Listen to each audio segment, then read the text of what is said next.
क्या है, क्या भूमिका है यहाँ पे, क्या माहौल रहेगा? कोरोना जो है चल रहा था, कोरोना के तहत भी पता चला कि वैक्सीनेशन में भी जो है तमाम चंदे चले थे भारतीय जनता पार्टी को। इस पार्टी का कोई भी जो उद्देश्य लागू करती है सब में खाली डकैती डालने का काम करती हैं।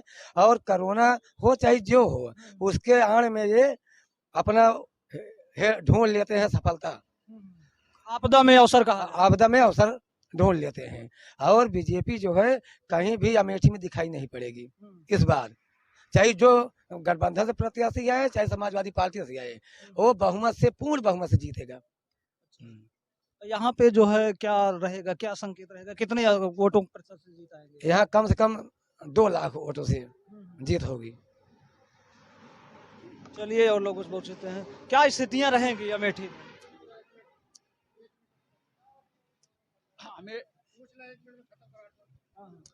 अमेठी में भाजपा हारेगी, स्मृति ईरानी हारेंगी और विपक्ष का कोई भी कैंडिडेट जो अमेठी से लड़ेगा वो चुनाव जीतेगा।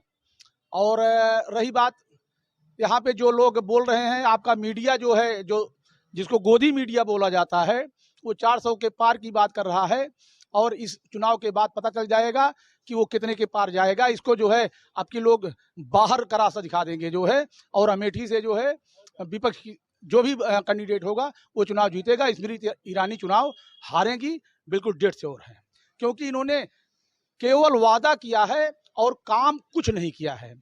तो गाल बजाना और काम करना दोनों अलग अलग चीजें होती हैं। तो सिर्फ और सिर्फ इनकी कथनी और करनी में बहुत अंतर है।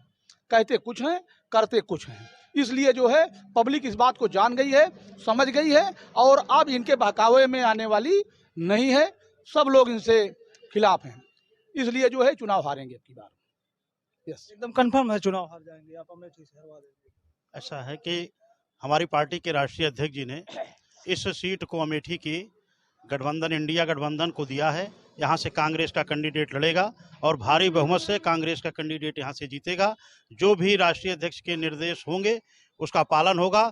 और जहाँ रही विकास के बाद, विकास में तो आप देख ही रहे हैं, आप सब लोगों से ज़्यादा कौन जानता है कि खाली फॉर्मेलिटी है, कहीं कोई नया निर्माण नहीं है, खाली कहीं कहीं लीपापोती है। गड्ढा मुक्त सरकार के कहने को क्या है, गड्ढा युक्त हुई है, कहीं पर कुछ हुआ नहीं है, खाली एक फॉर्मेलिटी है, जिससे आज की ये जनता सब समझ रही है, सब जान रही है और इसका जवाब देगी। जिस तरह से आरक्षण पे, संविधान पे आक्रमण करके इन्होंने जिस तरह नुकसान किया है पीडीए के लोगों का और सब लोगों का, जहाँ जहाँ सूची निकल रही है पता चल रहा है कि सारे उसमें जनरल हो गए और किसी का हो नहीं रहा है, कहीं भी संविधान का या आरक्षण का अनुसरण नहीं हो रहा है। तो इससे पूरा जनता आप समझ रही, समझदार है, पढ़ी लिखी है, किसी को कुछ बताना नहीं है कि वो अपने मतदान को सही जगह पे प्रयोग करेगी और यहाँ से इंडिया गठबंधन का कैंडिडेट जीतेगा।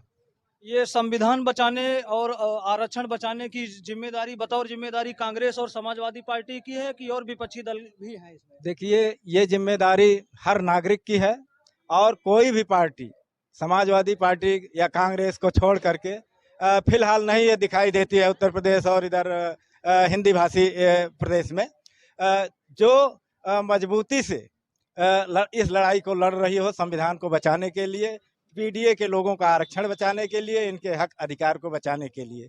जहां तक रही इलेक्टोरल बॉन्ड की अभी जो चर्चा हो रही थी, मैं समझता हूं कि ईडी, सीबीआई या नोटबंदी जो हुई, सरकार की जो भी व्यवस्था हुई, केवल सरकारी धन को लूटने के लिए हुई और सब इकट्ठा करके ये जो है सारी पार्टियों को दबा देना चाहते हैं अपने धन के माध्यम से। इन्होंने गुंडा टैक्स के रूप में सरकार ने सारा धन का कलेक्शन किया है।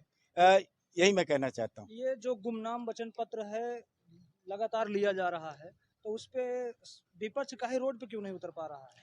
देखिए, विपक्ष रोड पर तो उतरा हुआ है, अब विपक्ष हर जगह बोल रहा है, लेकिन यह ऐसी गूंगी बहरी सरकार है कि जो विपक्ष की बात को सुनना नहीं चाहती है। केवल अपनी सत्ता की मस्ती में ये जो है हमेशा इस समय लगातार अन्यायपूर्ण, शरारतपूर्ण कार्य कर रही है और ये जनता सब देख रही है। आने वाले चुनाव में जनता इनको जो है इनका सफाया कर देगी। ये अमेठी की जनता है जो लगातार मुद्दों पे ही बातचीत कर रही है। खास करके ये चुनाव शिक्षा, चिकित्सा और रोजगार के मुद्दों पे लड़ा जाएगा कि मंदिर और मस्जिद के मुद्दों पे लड़ा जाएगा कि ईडी और सीबीआई के तंत्रों का दुरुपयोग किया जाएगा, संवैधानिक व्यवस्थाओं की हत्या की जाएगी। ये आने वाला वक्त और समय तय करेगा। आप देखते रहिए, जागरूक एवं सजग बने रहिए। जय विज्ञान, जय